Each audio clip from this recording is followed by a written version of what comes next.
ఈ ఆర్థిక సంవత్సరానికి నిర్దేశించుకున్న 12,000 కిలోమీటర్ల రోడ్ల నిర్మాణ లక్ష్యాన్ని ఖచ్చితంగా చేరుకుంటామని కేంద్రం తెలిపింది. అందుకు కావాల్సిన నిధులను వేగంగా సమీకరించుకున్నట్లు కేంద్ర రోడ్డు రవాణా రహదారుల మంత్రిత్వ శాఖ కార్యదర్శి అల్కా ఉపాధ్యాయ ధీమా వ్యక్తం చేశారు. ఇప్పటికే భారతీయ జాతీయ రహదారుల ప్రాధికారిత సంస్థ NHAI 2 దశల ఇన్వెంటరీలతో అలాగే 2,850 కోట్ల రూపాయలు సమీకరించినట్లు వెల్లడించారు.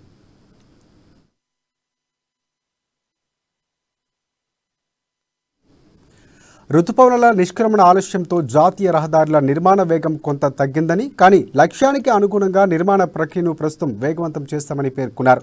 నవంబర్ నాటికి 4,766 కిలోమీటర్ల రహదారులను నిర్మించున్నట్లు తెలిపారు.